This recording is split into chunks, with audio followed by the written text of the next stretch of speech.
Square Enix was slowly putting itself back together again after the big boo-boo that was the Spirits Within. Final Fantasy X-2 did alright, Kingdom Hearts 2 would sell fucking gangbusters, whatever that means, and so now, finally, maybe actually, could we get a proper good game for this here Final Fantasy VII compilation? No. You get. See, near the end of Final Fantasy VII, you unlock a secret scene flashback thingy detailing Cloud's true past, as all this time he had a PTSD level cover-up for his time spent at Soldier. Being that he's not the ex-first-class manlet what he claimed to be, but instead just some blue guy, of which you kill thousands throughout the main game by the way, but whatever. Anyway, as this blue guy, he went to his hometown of Nibelheim to check on a faulty reactor. He did this together with two actual first-classmen, Sephiroth and Zack. Now, as I'm sure you know, things go a bit fuck because Sephi boy loses his shit, promptly burns down the place, and also there's a dog who does this. Which then leads to Zack and Cloud losing conscience and getting taken by Josef Mengele, the science guy who experiments on them with mom juice. Zack soon gets woke though and frees Cloud from his cryostasis, only he's a bit broken, so to say. But that doesn't stop Zack from talking to him like the nice guy what he is, and so, somewhat like a cabbage baby sponge, Cloud soaks up all of Zack's musings and makes them into his own, thus resulting in the boy we know today. Oh, and Zack is also horribly murdered, but no one cares. Or so we thought! As anime production studio Madhouse and various leftover Square people did care. So much so even that they made an entire OVA detailing just that story and retconning the absolute fucking shit out of it, thus pissing off fans. Well, retconning might be a bit of a big word to use here, as it mostly just follows the story to a T, only just filling it in with a tad more detail. The real big difference is that instead of Cloud cucking Sephiroth down into the Mako pool, where he eventually merged into the livestream to become the weird trippy ghost man you know and love, he jumps in on his own volition, so it's one of those who shot first type of details messing with implication. Originally, it was a scene that demonstrated how Cloud had the potential to be stronger, how he overcame his blue madness and fucked Sephiroth up the ass. Which is now just a scene where Sephiroth quietly pieces out, leaving Cloud to look mostly like a miserable husk. Less Rocky running up the steps like a big man and more Rocky standing on the escalator drinking his coffee, though that is also just about it in terms of differences. To me, Last Order is more like a side thing. It didn't like ruin the canon of the original and destroyed my love for it. Oh! It's just a different interpretation of a story once already told. And as such, it's okay, I guess. It's only a wee 20 minutes long and it's animated well enough for what it is. Madhouse are good as they did Hellsing and also Black Lagoon, and so they can tackle the mature thematic tackle of Final Fantasy VII unlike any other. So it's not at all bad, it's just kind of pointless. And that's nothing due to a future game that shall go unnamed for now, and even on its own merits, it's just a retelling and a retcon that ends before the actual end.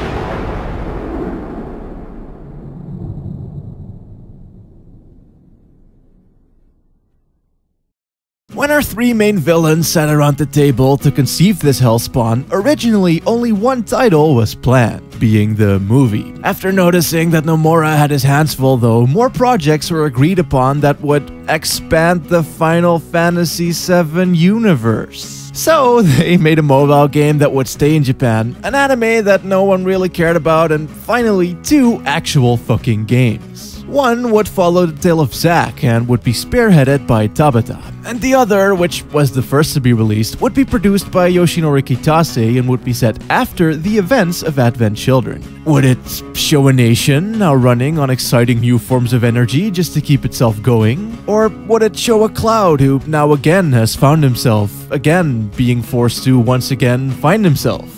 Or would it be about an optional character who spouted vampire memes, did theatrical cape moves, and mostly just looked kind of adorable? They picked the last one. Ultimately making for a game that would be dark, edgy, cinematic, and oddly atmospheric for what it was. A game that I like. A game that I love. And a game that, quite frankly, just kinda sucked ass. It is what I would describe as scathingly mediocre. It isn't buggy or broken or frustrating, it's not a mess, it isn't boring, it's not too hard, not too easy, and while the control layout is fucking weird as shit, at the end of the day, it is something you can get used to, pick up and play and say, it is a video game. But it's never fun, engrossing, or kinesthetically satisfying either. Outside of run down hallway and shoot men, the only real mechanic that it has is this right here. The damage number increasing with each subsequent shot, a bit like a combo chain in a fighting game or that radical thing in Devil May Cry. I kinda dig it though, like, I honestly feel that more games should do this. I mean, you can even juggle dudes and dodge bullets, and all in all, it's a really nice direct feedback stimulus thingy saying, hey man, you shoot dudes good. But that is also all that it is. Corridor after corridor, enemy after enemy, new weapon, big weapon, small weapon, no matter if boss or grunt, all you do for the entirety of Dirge is hold down shoot button.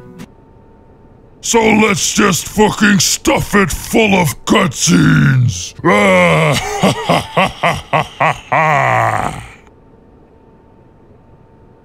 Once upon a time, cute boy Vincent used to be a cute boy Turk, on a mission to protect and guard a cute girl researcher called Lucrezia. They laughed and made merry, until one day, things got a bit hairy.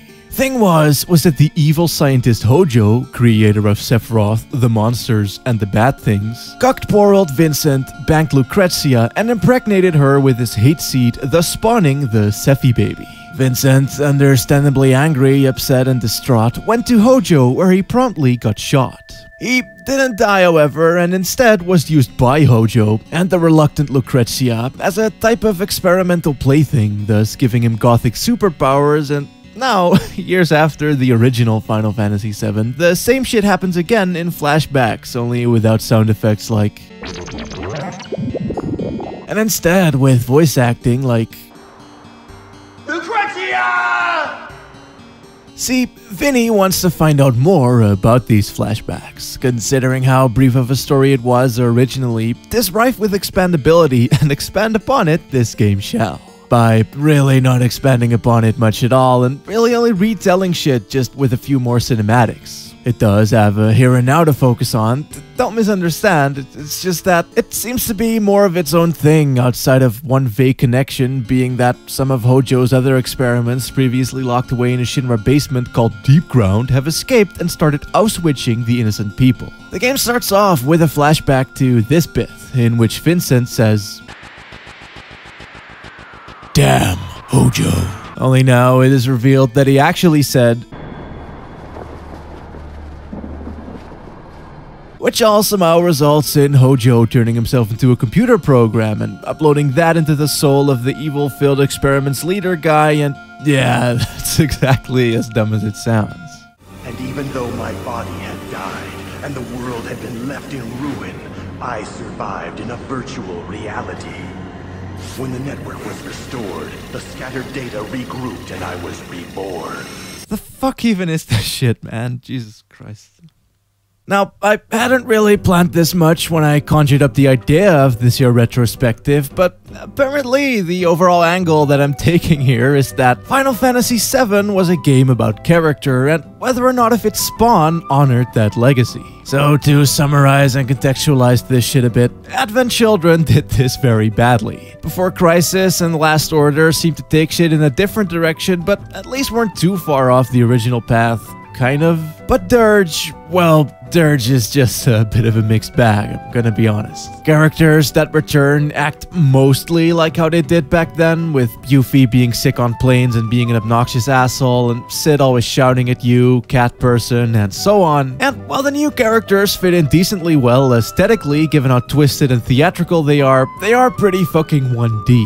For now though, I think we should start mixing Vincent's bag a little bit. Thing is that in the original game, dude was more of a joke character than anything. He was optional, contributed very little to the overarching plot, and mostly just spent his time making poetic one-liners and looking fucking ridiculous. So excuse my French pardon when I say that I find it a bit odd that he's now the savior hero man everyone knows and loves. Like, If my town was invaded by blue creeps and I would be hiding away in an alleyway fearing for my life and I'd see this motherfucker leering in from the darkness, I'd fucking shit my dick. In the opening as well, it is implied that Yuffie and Vin helped people evacuate Midgard during meteor fall, which also feels really weird and out of place considering that Yuffie only went along with the gang to nick their shit and that Vincent was too occupied seeking personal redemption and being a meme. Not exactly going to small towns to save crying children and slapping them in the face with my cape material. The whole story of Final Fantasy VII overall as well was more about personal plight for everyone involved. Not them being fucking Superman men. It's stupid. Though, to be fair, they do give a reason for this, being that Reeve wants to make the world a better non-Shinra place and so he set up his peacekeeping militia, but Vincent clearly states, I don't know what you're up to, but I want absolutely no part of it. Only then, haha, bitch, I was a cat, I guess, and then somehow we're all just cool with this now? And don't get me wrong, this is a much better plot excuse than them making Cloud sad again, but man, is it not a good sign when even the most basicest of motivations are already a tad out of character.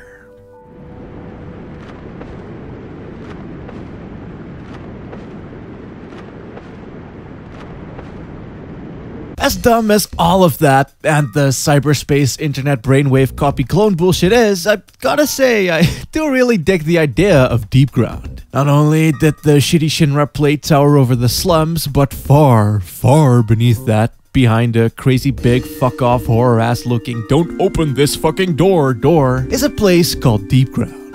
An entire city in which all of Shinra's failed experiments live depressingly ever after. It's like Bizarro Midgar, basically. Even worse, even darker, even more fucked up, with lots of industrial-era European architecture, radiating Mako pipes, and worst of all, minecart rides! So naturally, all of its inhabitants were well pissed off and went on a killing spree once that door opened. But yeah, I just dig the vibes. Just kind of a shame that they don't really do too much with it. I mean, the main Deep Ground gang, aka the Spheats, which is a cool name, are all incredibly cool design-wise and fit with the edgy tones of this universe. However, they're also hopelessly one-dimensional. You'd think being tucked away underground for fucking decades would make them tragic and relatable, but no, shut up. They're just hell-bent on hell by any means necessary. And don't have much to say for themselves other than and ooh yes, I love the killing so much. Yes, please, scream in the pain. It's all style over substance, if you will. And where that style is cool, them lacking several Ds doesn't exactly make me want to care for them much whenever the game tries to be emotional by showing how they still have some humanity left right before they die. I found this cool looking image while doing research for stuff. I don't know what it's used for, but it looked neat. So like, look at it and stuff. Yeah. One thing that does become painfully clear upon revisiting areas past is that they didn't quite capture the same level of detail. Not for a lack of trying, or skill mind you, it's just that the fully rendered 3D Pisu areas obviously weren't gonna pack the punch of the CG-based pre-renders. Though, all things considered, I'd still say that they did a pretty good job. The new areas, especially like the just now mentioned Deep Ground, are clearly designed with this graphical fidelity in mind and fare a fuck of a whole lot better. The WRO base for one looks proper future office building-y and stylistically in line with what the Shinra building looked like, as does the Shinra building itself, and the city of Edge, while about 10 times more barren than in the movie, looks fucking immaculate, boasting a really strong sense of atmosphere all on its own. With the thickest, rainiest coating the PS2 could muster. Some locations are also expanded upon a tad, which is cool too, like how you can actually see the dried up fuck surrounding Midgar. for better or worse, and the City of Calm, while originally just a single screen with a couple of houses, is now like some cutscenes and linear corridors with enemies. Yay.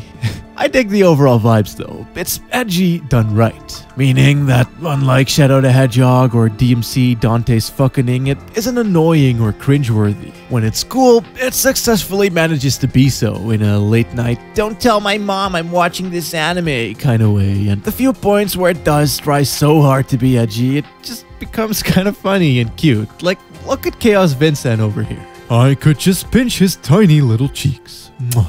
Probably the biggest complaint what I could give this boyo overall though is that it's the first project in the compilation that feels like a cohesive whole with one clear vision. The components making up said whole may not all be great, but at least shit clicks. Like, the gameplay is kind of flaccid, but the beefy sound design, explodey bits, and the combo counter mechanics based on target distance and hit rate actually make it bearable. And where the story is rather dumb, its presentation is by far the most theatrical and over-the-top thing that Square has ever done. With voice acting that somehow manages to actually be good for once. The entire thing has this intense sense of loss and melancholy about it as well, which fits with the theme of Vincent's tragic past. Coincidentally, this game also came out during the era in which Nomura's character design started to incorporate disabilities. You could argue whether or not if it's insensitive to wear them as an accessory in a way, but in all cases, shit does actually contribute to the character in question.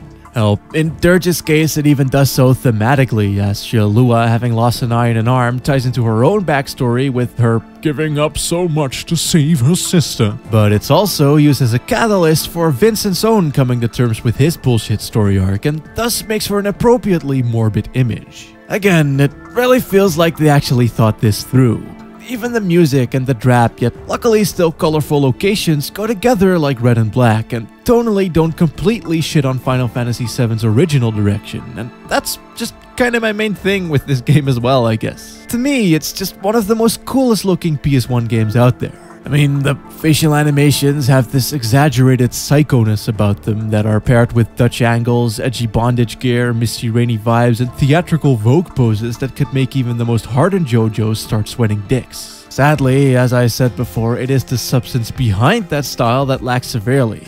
The story may very well be presented well, but it doesn't really make a whole lot of sense, nor does it particularly add much of anything to what it tries to retell. Honestly, I'd love to anal cyst this bitch one day, but to be frank, I don't really enjoy writing about storytelling too much, and this one cute boy called Clem's already made a pretty good video doing just that, so if you want to know more about how Dirge feels as a story specifically, then I highly suggest you give that a watch.